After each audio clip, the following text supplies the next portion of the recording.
Thursday. I'm Fred McMurray. It's 4 p.m. Central, which means this has to be... Pillars of franchising. Pillars of franchising.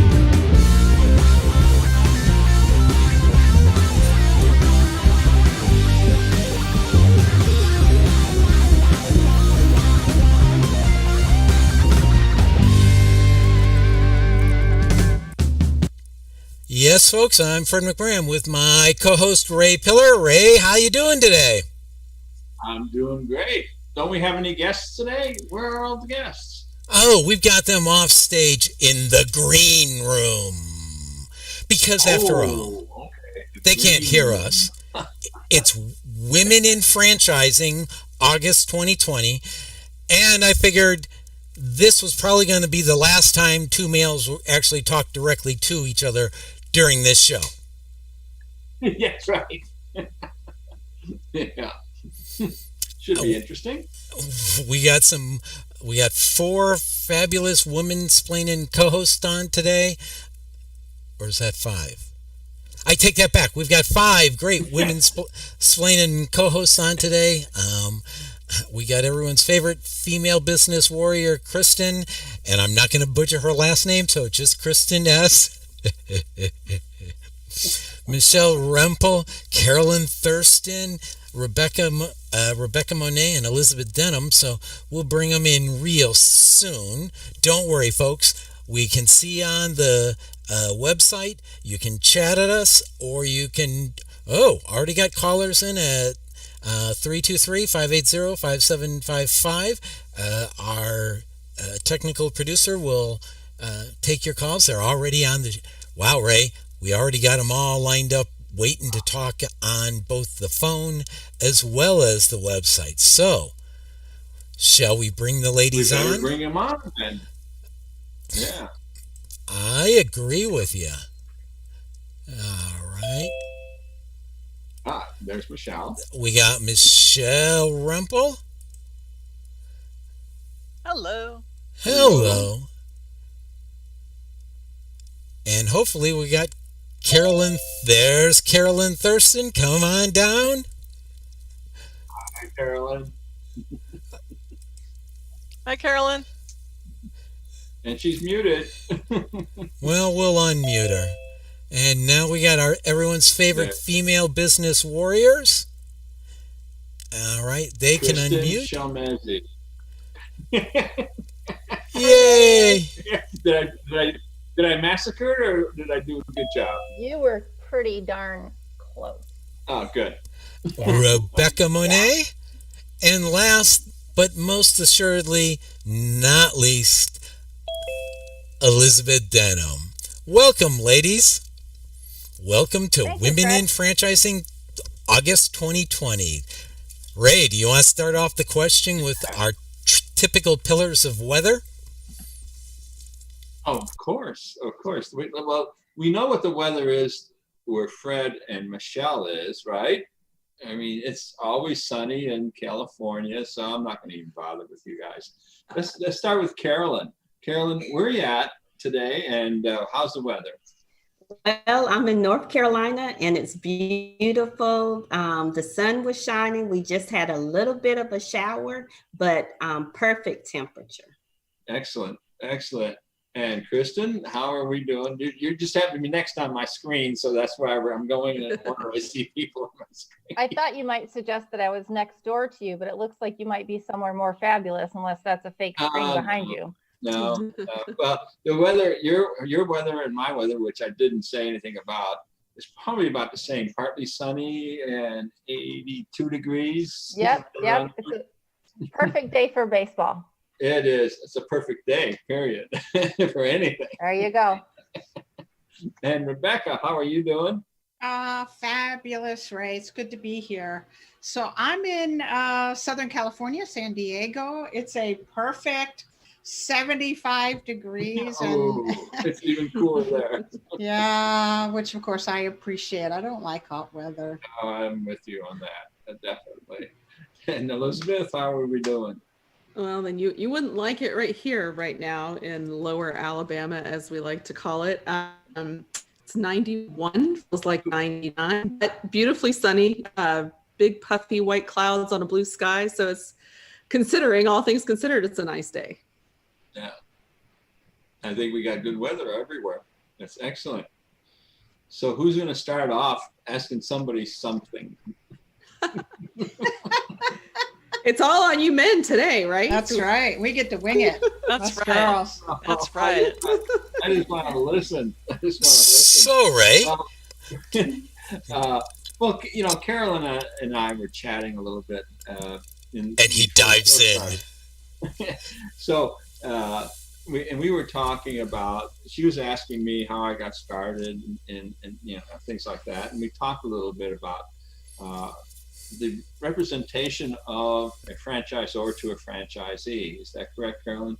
Yes, that's right. And you know, what is one of the things that a franchisor should be doing? And I said, well, have the back of the franchisee. Have their back.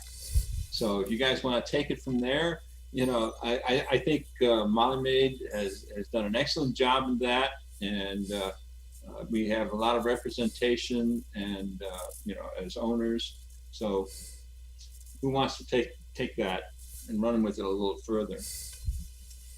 I'm happy to, Ray. 27 years now in franchising, and I think what's really important for franchisors to understand where they are in their stage of growth. Because what you can offer as a franchisor to a prospective franchisee or your current franchisees is going to be dependent on the size you are and how long you've been in the business. So never overpromise something if you're a smaller franchisor that you just can't deliver on. So I would say the biggest advice I would give to a franchisor is know where you are in your evolution, and then speak the truth to your prospective franchisee. This is what we bring to the table. This is what we need from you. We want to build a partnership. But I think to your point, it's always about unit level economics, right? It's about helping your franchisees be as successful and as happy as they possibly can be. Yeah, because their success is your success. Yeah.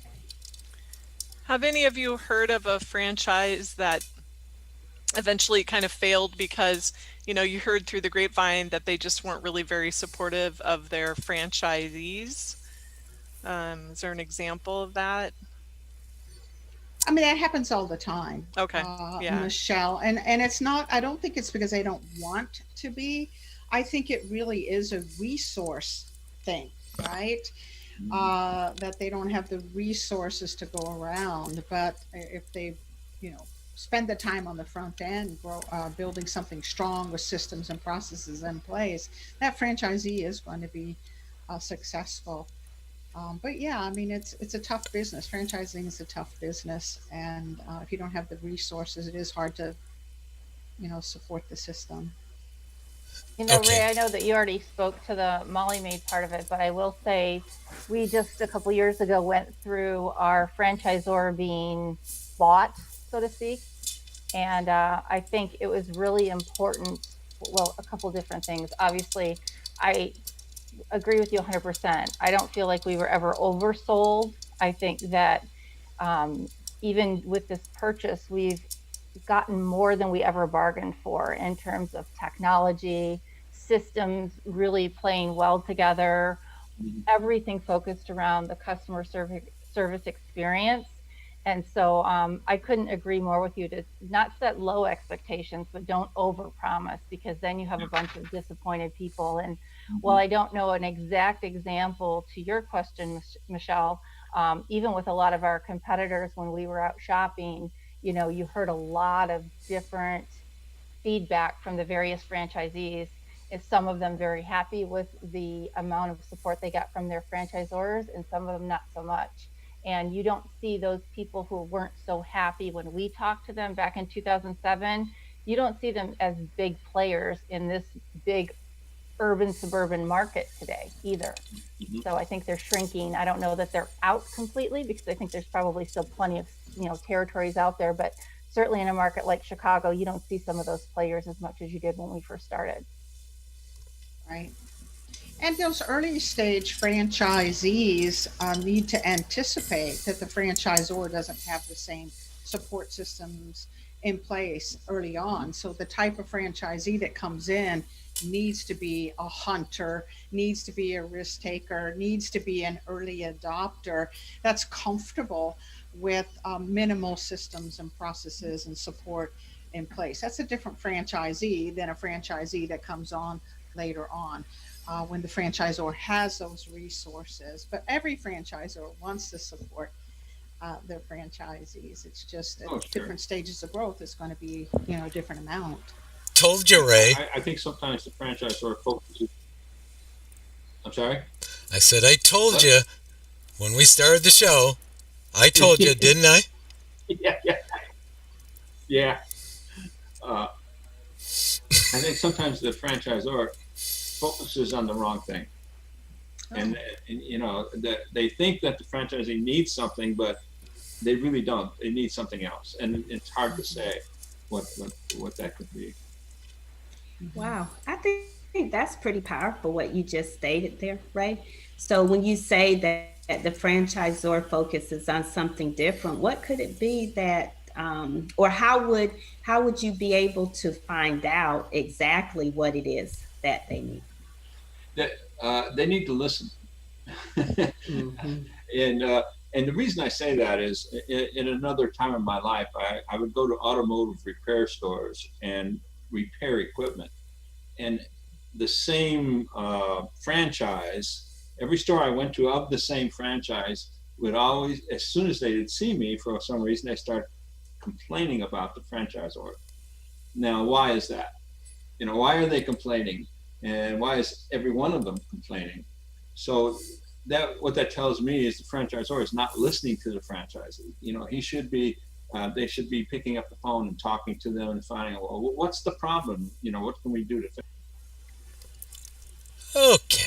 Can I just piggyback on that really quickly? The other thing I think we talked about a lot in some of our other shows is making sure that the franchisor understands the skill sets that the franchisees are coming forward with, because you may have people from one industry going into a franchise that seems to be what they're looking for, maybe from a profitability standpoint, maybe from a lifestyle standpoint, but maybe the skills, what that franchise actually really depends on. So I think that's an issue too, kind of to Ray's point, when you can't meet their needs, if it's a heavy employee business, you need people with some HR background. And if you get somebody who's never had HR background, it's a lot harder for them to do various functions than maybe it would be for somebody who came out of a background with a lot of employees and with an understanding of HR practices. That's an interesting statement, Kristin. I thought I was pretty good with HR until I started my business. It was a totally different, person coming to the, for employment with me, because I was used to hiring electronic professionals and, people who had some ability in fixing things, and what I learned early on was to leave that portion of my business to someone else. And that has worked out. Well, I don't speak any Spanish, so that also was a clue when you're trying to interview someone. But that's definitely worked out. But I think what we need to do, though, since this is a woman in franchising show, is you guys need to start talking about difficulties. Well, wait a second, dude. Or the time out here. The good side of women in franchising. So let's change the narrative here and maybe start talking a little bit about that. Wait a second. What? Time out here. Let a man get a question in edgewise here, dude. Why? Because I have things I want to ask. criminy. So, we're in COVID-19 era. It's changing business. My belief is forever. My belief is, and Carolyn and I were discussing this earlier, and I've discussed it with pretty much everyone on the show about how it's changed. So my belief is we never go back to what we were before. So what's one way that you've had to change the way you do business?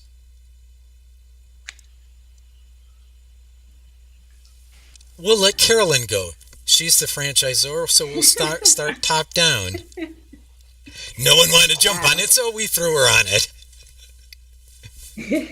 Well, thank you for that. I would say that pretty much is every aspect of our business has we've had to look at how we were performing, and what I'm finding the biggest of use now is the internet, the platforms, e-learning systems for our franchisees as well as for their employees. We're looking at that. How can we educate? How can we had this thing where we would bring people together and build these relationships. So now we're looking at how do we do that on the internet now, as this, it's all different for a lot of us. But I would say for us right now, that's our biggest challenge that we're working on, is how to still connect, how to educate everyone that's involved. Mm-hmm. Do I hear a pillars of home care coming? We'll talk. Kristin, we're working our way down. So Kristin, you're up, female business warrior. Yeah, I think one of the big things that changed, and I'll go back kind of again to where we were with HR practices, the laws and rules operating in a COVID environment today is very different in terms of how you allow people to take time off, how they come back. Hopefully most small businesses were able to get these PPP loans.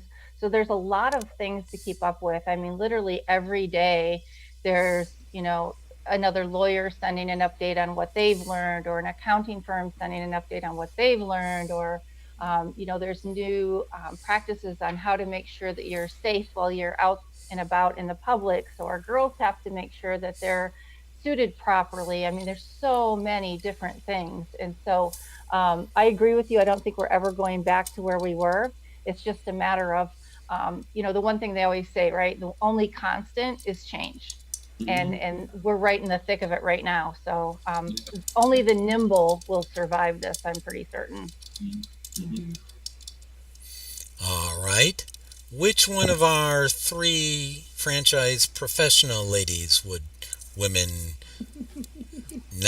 non-male types, would like to go first? I'll tell you, with a magazine, as you know, Fred and Michelle in marketing, that presents a very immediate challenge when money is tight. So I think that slowed our momentum down in terms of revenue, but it sped up in terms of relationship building. We came out of the gate wanting to build relationships immediately, because that's how you insert yourself into a new industry.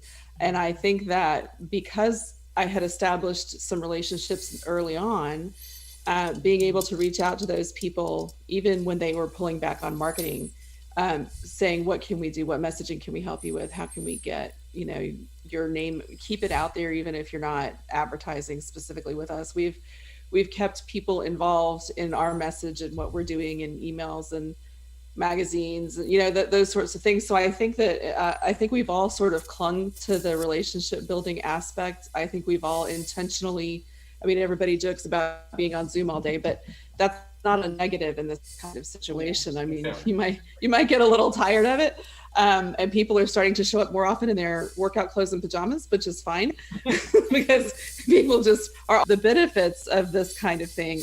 Are you stand up, Fred? Are you wearing pants? Oh, okay. You were pointing down. I was kind of unsure. But I think that kind of thing for what we're doing, and then you find other avenues, you find other revenue streams, you find other, you build community. I think that's been a huge benefit. The funny thing is that even my family members who live out of town, I have Zoomed and spoken to more during the pandemic than I have otherwise. Yeah. Because we just make a point to get on family Zooms. We've celebrated birthdays and graduations and whatever, so I think that there are those things that are helpful, that you're going to learn from and grow from, and you're going to continue to employ as we move through this, whatever it is. Mm-hmm. That brings us down to 2. Who wants to be last? Who wants to be last? I'm happy to address it from. Go ahead. What was that? Go ahead. Go ahead. All right, I'm on. So I think this has been an exciting adventure because one of the reasons folks get into franchising is a franchisee can focus on their business while the franchisor is focusing on strategy, right? And so we work with about 300 franchisors, how creative and innovative these franchisors have become, where they're literally shifting their business models in such a way to continue to capture market share and make sure franchisees continue to have revenue. I mean, I'm hearing just incredible stories from our franchisors where they're learning how to do things differently. An example would be a painting with a twist, where normally you would get together as a group and you drink wine and you would paint. And now they are drop shipping canvas and art supplies, and they're online, and they didn't lose any real revenue simply because they shifted. So that's the nice part about crises, is it brings out this entrepreneurial side of us again, this innovative, creative side of us. And it's just been such a blessing to watch franchisor after franchisor step up to the challenge, reassess situations, and get right back out there and find ways to help the franchisees be profitable. Michelle. Yeah, from the marketing perspective, we have a lot of, we manage and monitor the social media of many clients, both franchise and non-franchise. And one of the things I've noticed a huge uptick in the last few months is prospects or customers feeling very free to engage with brands via Facebook Messenger, for example. I think, a lot more on something like Zoom. We kind of expect almost a sort of an instantaneous communication with the people that we're doing business with, whether we're, business to business or whether we're a customer or whatever. And so that kind of shortening the communication line has really translated as well into people messaging all the time, all day, all times of day and night, and brands having to figure out how are they going to address that. It's been really interesting to watch, and it's kind of painful as well because you kind of start to feel like, oh, there's no off time anymore. But that's kind of the world that we're obviously moving into, and we're going to have to keep addressing that, and brands are going to have to figure out how they want to deal with that. So look, and there's like something on LinkedIn, and then there's something in email, and I'm like, I don't know where to go, and like I'm only one person, and so it's definitely going back to being nimble and understanding the technologies that's out there, because there's so many different platforms. That's right. All right, so then let's go and we've kind of explored the downside of it, or the real side, whatever you want to call it. What is one of the opportunities that you've gone after that you wouldn't normally have gone after pre-COVID? Mm. Who wants to jump in first? Female business warrior smiled. I smiled. Darn it. Mine is probably very different than most people on the panel today. And mine, rather than being client focused, was more employee focused. Because I think there's always going to be people out there who need the services that we offer. But in today's challenging environment, one of the probably most positive, biggest opportunities we were able to capitalize on was kind of redefining how we deal with our employees and how we make sure they want to stay. And so that because anybody in, we'll call it kind of the more manual type labor pool, we're all struggling for employees. And I've been very fortunate not to struggle for a while. And when COVID hit, I was really, really nervous. But I'll be darned, when we called them all back, 100% of my girls came back. And it's really been tremendous. And so looking at the way we do HR practices, the way we reward incentives, the way we do time off, we've looked at all of that really hard again and made sure that the employees really feel like it's a win-win to work for us, even when times were slow.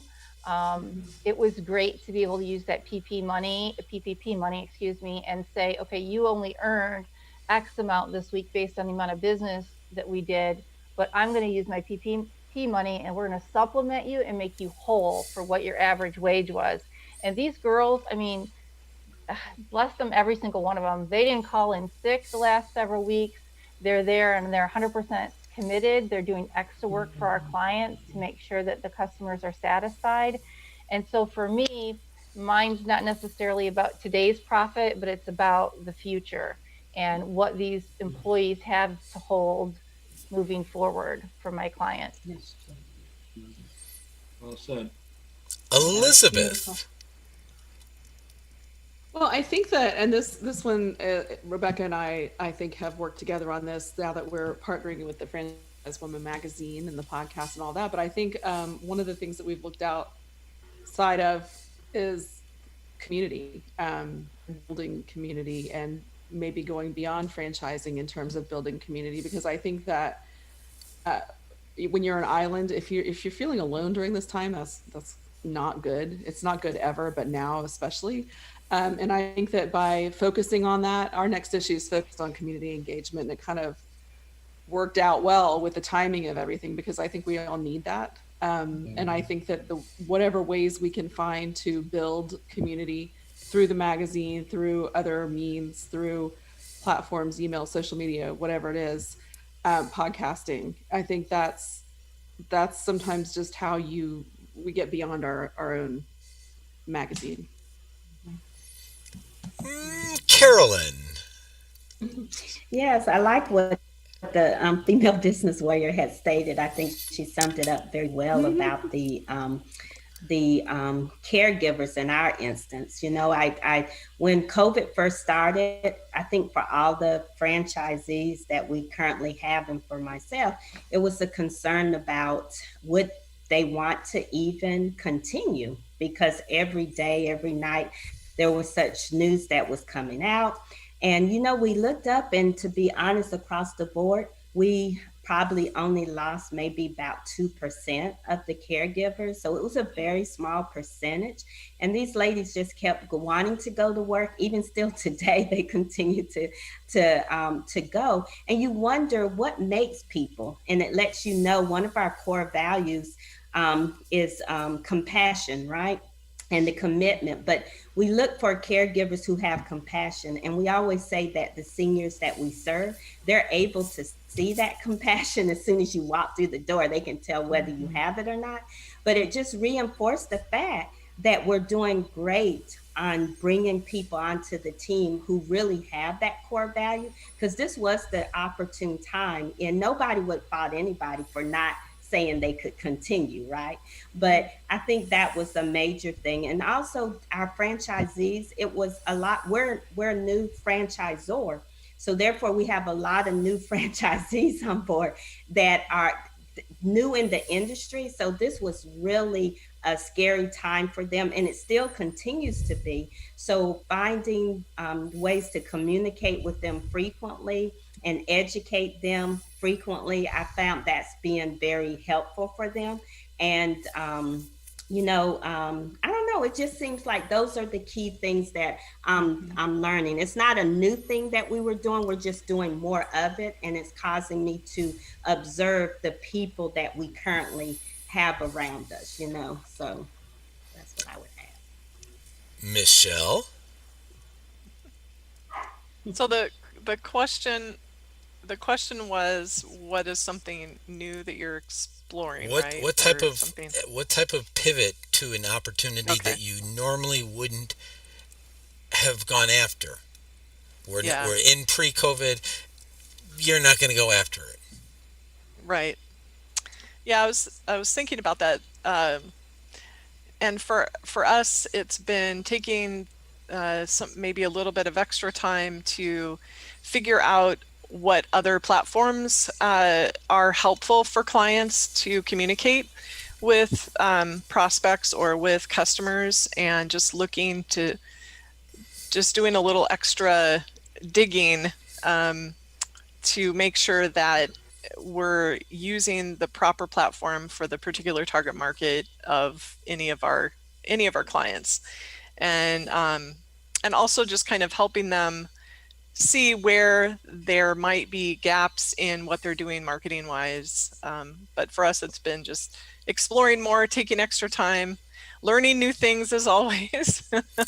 Understanding the data. Because it is such a new environment. Yeah. New and old environment. Carolyn kind of had that discussion, and I had that discussion earlier, didn't we? Understanding the data better. We did. Yeah. Rebecca. Yeah. So, being in the profiling business of prospective franchisees, this has been a serious uptake for business for us. So, folks are furloughed and laid off, and in businesses that were considered non-essential, all of a sudden are going, oh shoot, I don't want to go back to work. I'm enjoying being with my spouse and with my kids. And so they're looking for businesses wherein these types of things don't happen to them again. So we've actually seen a 26% uptake in business for our franchisors and for our franchise consultants, as people are exploring business ownership for the first time. They want control of their lives, they want control of their future. And this time to reflect while you're sitting home has been a great time for them to do so. So for us at Zoracle, we've been crazy busy helping our franchisors and our franchise consultants. And then as a company, obviously one of two things is going to happen. Someone is either going to withdraw and go, oh my gosh, and stick their head in the sand and get frightened, or they're going to step out and take bigger risks. So, it's that Warren Buffett kind of idea where you invest when everybody is frightened and you hold back when everybody's being aggressive. So at Zoracle, we've taken that same thing.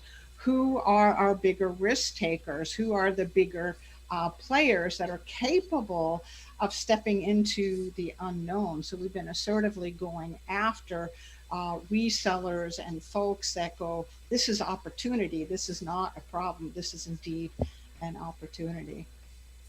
All right.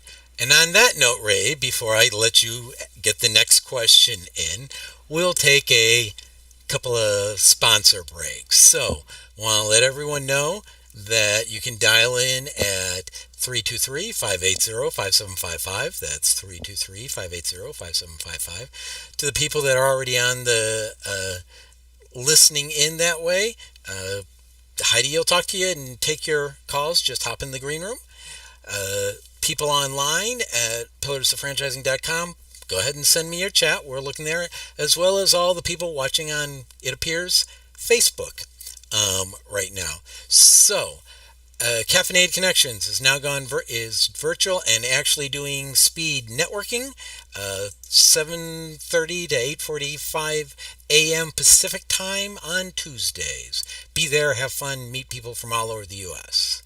And now a word from a sponsor. Hey, franchise owners, how's your local marketing? Do you feel like you could use some help keeping up with your social media posts and comments and reviews? Do you wonder if you could be doing more to attract local customers? Are you able to identify new move-ins to your local area? At Westvyne, we help franchisees like you reach more local customers through digital marketing. With daily monitoring, creative content, and ad placement, and customer data intelligence, we'll get your business in front of the people who want your products or services. We also work with franchisors who need an agency to handle the digital marketing for all of their locations. If you're ready to reach more local customers, give us a call at 805-265-5440 or visit us at westvyne.com. That's 805-265-5440 or westvyne.com. So, if you're listening, you don't know this. However, if you are watching, you're probably wondering why you don't see my face in any of the video. Well, folks, since we have 5 awesome guests, I didn't want to break the symmetry of 3 rows or 3 columns of 2 or 2 rows of 3. So none of you watching can me giving everyone the Bullwinkle moose. Yes, I've left Ray out there all alone in the video. Well, We love you, Ray. what can I say? Take it away, my friend. Anyway, one of the things that is on a lot of people's minds right now is the PPP loan and the EIDL loan. How has that affected you as a franchisee or a franchisor? In other words, if you're a franchisor, have you had the need for those, or are you helping your franchisees get these loans? So who wants to take the first shot at that? Yeah, we assisted our franchisees to go through the process, because sometimes when things are happening, it gets so overwhelming for people. So we were able to just provide some assistance for them in that area. As the franchisors, we weren't able to receive anything, but we were able to assist our franchisees. So we have somebody connecting, Fred? Let's bring in somebody in. Oh, okay. Wrong. We must have had a party going on here. Yeah. Zoom bomb. That was close, but not quite. And that's why I'm not on camera. It's a party crasher. Yeah. Personally, as a franchise owner, of course, it's helped to have these loans available, and I think the most important thing is peace of mind, knowing that I have these funds available to me, and business will continue, and all the hard work that I put in over the last 16 years is not going to suddenly go down the tubes. So I think that's a very important thing, and maybe Kristin can comment on that a little bit. Yeah, absolutely. We went through the 2007 downturn, right? We talked about that in past shows, and how difficult and challenging that was, because there was no help, right? I mean, we leveraged, your 401k, your house, whatever you had to keep business alive. And so there were a couple very stressful weeks waiting to find out were we going to qualify. EDIL came through with $10,000, but that doesn't even cover one of my weeks of payroll. So I thought, well, thanks, it's a drop in the bucket, it's something, but there's no way I could survive on that. And so I will say franchisor was not able to necessarily help us. They did continue to prod us and make sure that we knew where to apply, how to apply. So that was really appreciated. And the PPP loan really has saved my business. And as I said before, it has allowed me to take care of my employees to the point where their lives were able to relatively carry on as normal. And I think that by being fully transparent with them as we applied for the loan, as the loan went along, I always updated them. You know, they felt like they were part of the process too. They knew that we were trying to take good care of them. I think that really helped with their loyalty.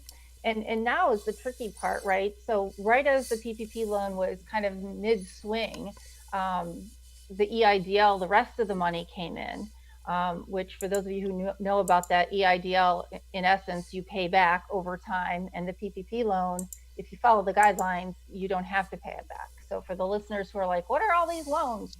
They're two very, very different loans. And the PPP loan really will allow people to continue to run their business and really help pay for the core things that are needed. So for my business, without the PPP loan, we would have really been in big trouble.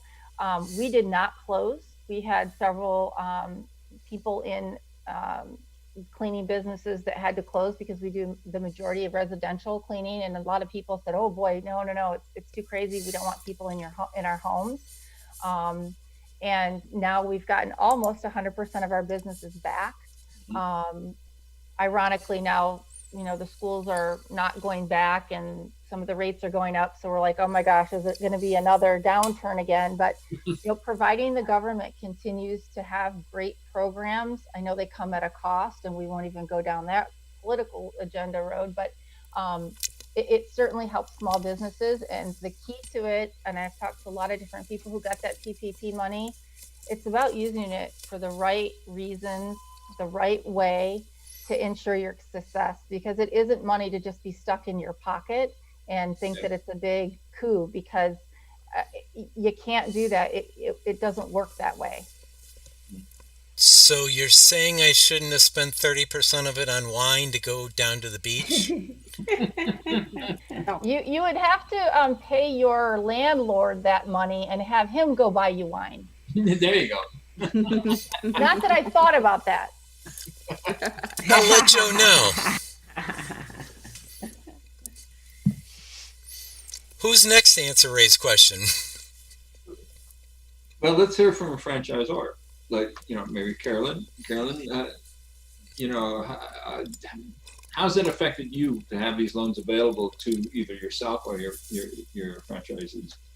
Yeah, I think as the people are saying, it pretty much helps to reassure your caregivers can receive a check. Now, keep in mind, our industry has continued the need, which was there prior to COVID.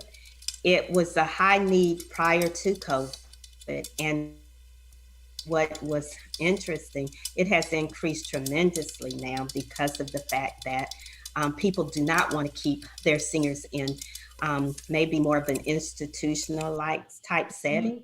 So the need has increased. And so it's allowing us to be more creative about how we can attract the right people to get the right caregivers to come on so we can continue to meet that need. So it has brought some peace of mind to those business owners who were able to receive some, that they do have they're able to help their caregivers and keep them employed. They did lose some clients because of the fact when you have the need is so high, but you don't have enough caregivers. You can't work people for 100 hours a week, right? Yeah. So therefore, the push now is to really see how to draw in and be able, because there's work out there. We just need to find the people who want to to work. I think it's becoming more and more apparent, and it always should have been apparent, but through this whole COVID thing, how important employees are to business owners. It is really, it's your bread and butter, it's your core. Yeah. And I've seen employers treat their employees poorly, and those are the businesses that don't seem to do as well as because they're having a hard time finding people. So Can I say one thing else? Is, because people could be potentially exposed to COVID, right? And, even if there's every week, every day we're with this mindset, if they come in contact with someone, then there's this 14-day quarantine period. So that spots some new thinking and strategies, and how can you still operate, and now this person's not able to work but they still need to be paid, because that's another way that the PP loans have assisted as well, because that can help you think through this process, because it's not that caregiver's fault, right, if something like that was to occur, but they still need to be compensated. So I just want to throw that in there too. Very good point. Rebecca, what are your thoughts on those loans? I think it really has helped a whole bunch of people, small business owners. At Zoracle, we didn't need it, thank goodness, but many of our franchisors, as Kristin pointed out, assisted and encouraged their franchisees to reach out and get both of these types of loans to keep their businesses going. And so I think it's been a lifesaver for many franchisors and many franchisees. Without a doubt. I mean, it's the economy is beginning to really, I mean, it's going straight up. So, Right. And It's going up. Yeah. I think the other thing that it's done, Ray, is make people aware how fragile a business can be, right? And we've become now better planners about the future. Like, was that an expense I really needed? Is this, do I have an ROI on this? Yeah. And so it has franchisors and franchisees reassessing their business so they can sustain longer should there ever be another obstacle. So I think that that's a blessing in disguise, where we now are looking at our businesses with a more critical ROI type of eye to it. But in the meantime, we have a Band-Aid, or many franchisees have a Band-Aid to kind of get through, and hopefully we never need another Band-Aid, but we're going to be smarter in the future. Elizabeth? Yeah, I agree with what everyone is saying. I'm in terms of talking to people about it through interviews. You see the franchisors who have really done the right things have been the ones who have guided their franchisees through process. I've seen a woman, Bethany Barnes, advertised in the magazine. She did rapid business plans. She was helped people write their business plans. But during this, she shifted to helping people get these loans. She knew how to do it. She had a background, so I think that the people who have those skill sets and knowledge bases have really stepped forward. And like we've talked about earlier in the communication between franchisor and franchisee, we've had ones that we've talked to that have been on the Zoom with their franchisees every single day for a period. And then they went to once a week, and now they're going to once every 2 weeks or once a month. Yep. So, I think that has been a boon for everybody, not in terms of just the Band-Aid, for one thing, keeping people afloat, but also people stepping up to keep their people afloat through leadership. Yep, absolutely. And I think Fred is motioning to me about paying the electric bill. Can't hear you, Fred. I hate microphones. I was going to say, Michelle can answer the question because you didn't ask her. And then after she answers, we need to go to a commercial. Oh, okay. Well, I'm in a little bit of a different position as far as these loans go. I guess for me, I'm anxious to see what the final word is, or maybe the final word has come down and I just have missed it.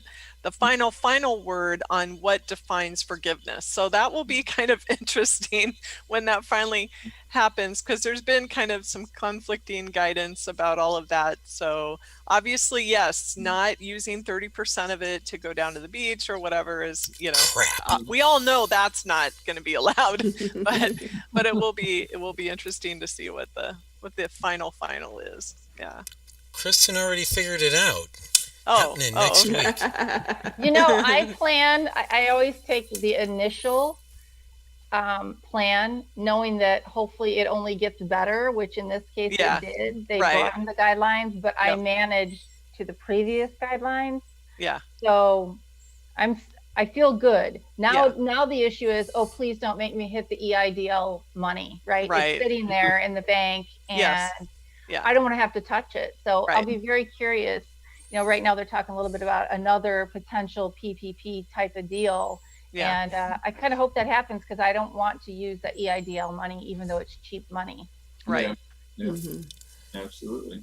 All right. On that note, we'll transition to another commercial. But reminder, 323-580-5755. You can call in, listen, or ask questions.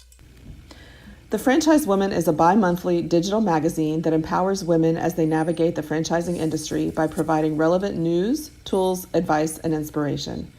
We are a resource for women who are seeking to own their own businesses, improve their existing businesses, find creative solutions, and take advantage of franchise opportunities. We feature women in the business who best exemplify our ideals and have something to teach our readers. In addition to our exclusive articles relating to the female entrepreneur, we also feature brands that are geared for women. Women have become the fastest growing sector in business ownership and have become a powerful, influenceable force fueling the economy. The Franchise Woman will give you the news that is relevant to you to help you navigate the path of successful franchise ownership. By women, for women, and about women. We are the Franchise Woman. Join us today at www.thefranchisewoman.com. All right, Ray. Do you want to take another question, or do we want to go down the rabbit hole and then ask the final question? So, do you want another question before we go down the rabbit hole? No, go ahead. Go down the rabbit hole right now. Yeah, go ahead. Do it. All right, we'll go down the rabbit. I mean, honestly, I think we've been in the rabbit hole pretty much the whole show. Yeah. So, since we've been talking to our guests as business owners, things like that, we really haven't been talking to them as a woman. So, my down the rabbit hole question is going to be,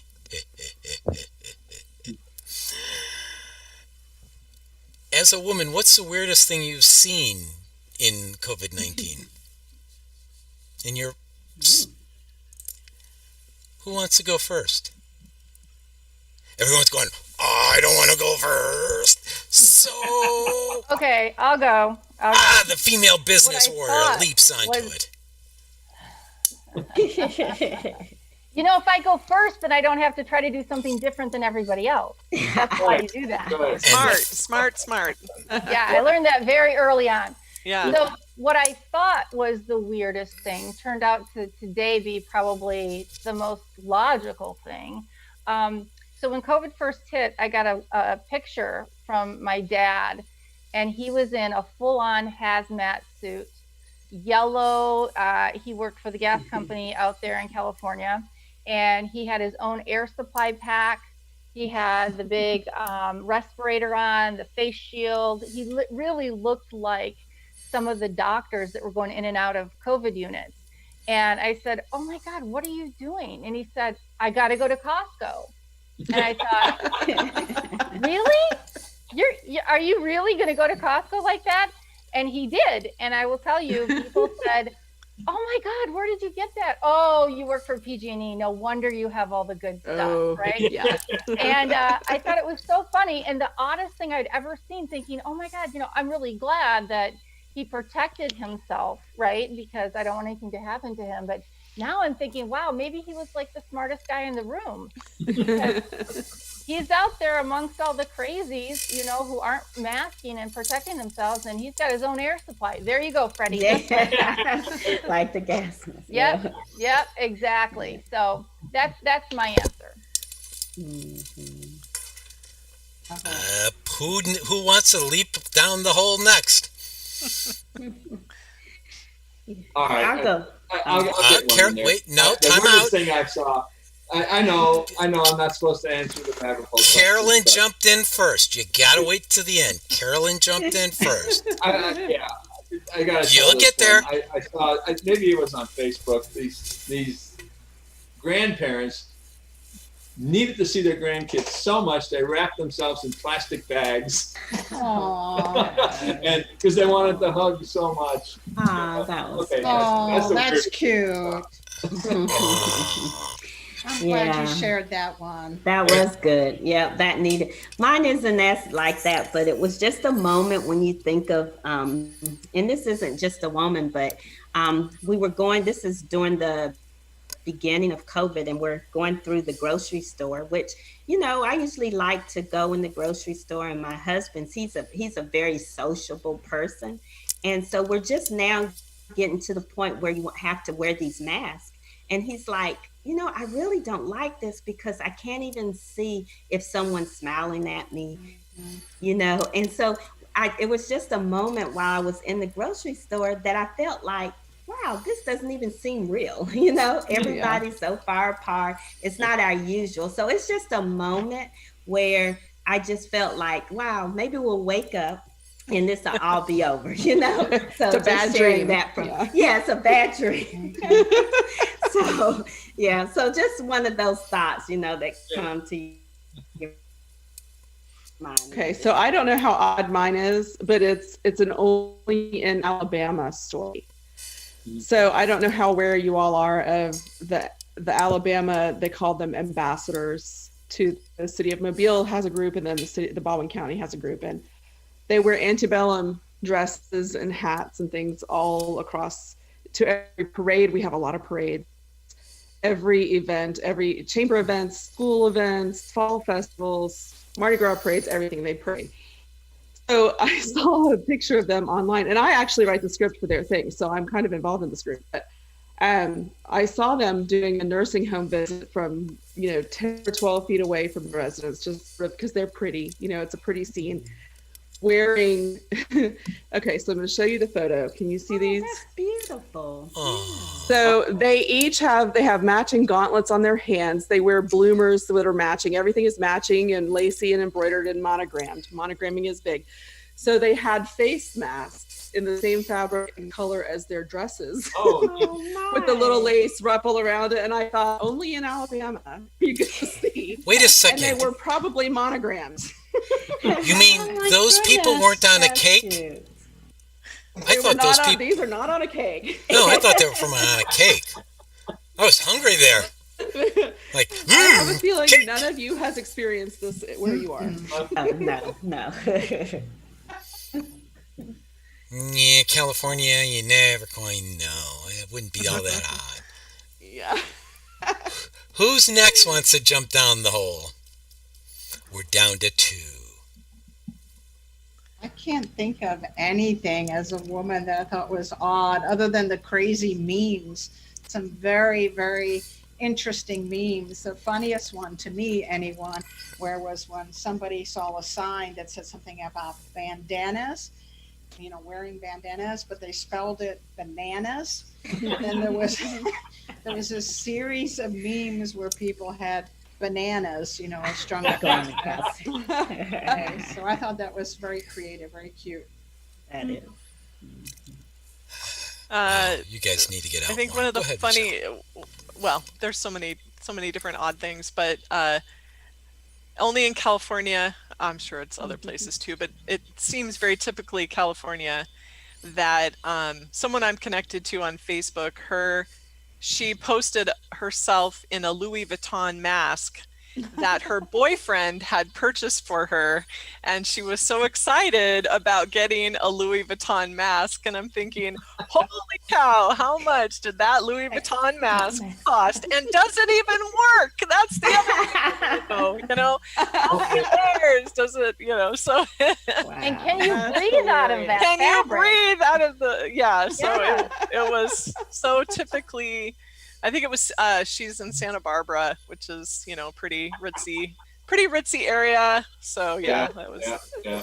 That was pretty Yeah, I funny. think you can come real close to only in California. Only in yeah, not too many other places. Maybe New York or something like that.